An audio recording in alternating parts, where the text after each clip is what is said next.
With more on these challenges ahead for the EU, I spoke earlier with Iain Murray. He's Vice President of Strategy for the Competitive Enterprise Institute.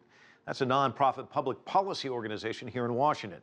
He spoke first about the possibility of the UK leaving the EU. That's a very good question. David Cameron, the British Prime Minister, does not want the UK to leave the EU. That's why he called this summit in February, to try and put an end to this will they, won't they speculation over whether the UK would leave the EU. The trouble is that his negotiating position is unacceptable to his European partners, and it's likely to be viewed as, even if he got everything, likely to be viewed as unacceptable by the people who want to leave the European Union.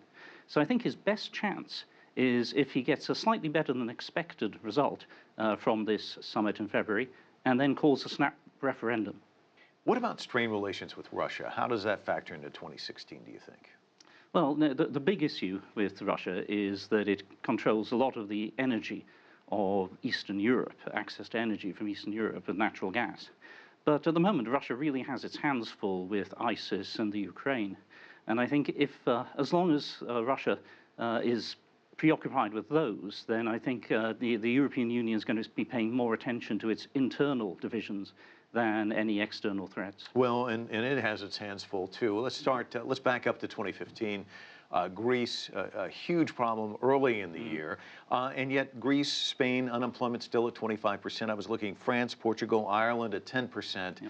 When you look at that, is Greece still out there on the bubble? Is it on the horizon? Are other countries as well? Well, Greece's debt burden is still massive, and the Prime Minister of Greece, who capitulated to the European Union demands, only has a 3-seat majority in Parliament. It's easy to see his government falling as a result of trying to push through unpopular demands. So that's a big question mark. Spain is currently in limbo. No party has enough, or potential coalition has enough votes in the parliament to get a majority. Catalonian separatists are still causing an issue. Another problem spot towards the end of the year, also in Greece and other countries, as we know, the migrant crisis. That's not going away in 2016 either. How do you see that playing out? Well, that's a fundamental challenge to the way the European Union is instituted. Currently, you see lots of countries, even Denmark, are restoring their own border controls. And that's a fundamental challenge to the European Union principle of free movement of peoples.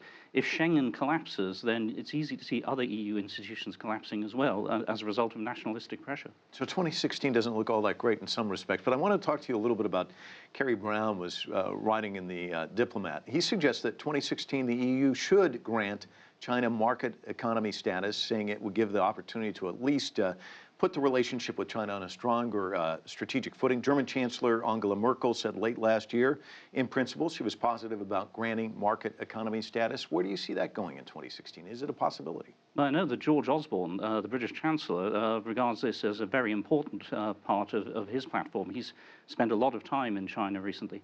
So I think the major economies of Europe are pushing for this status. So as long as they don't get distracted, I imagine something like that could probably happen this year.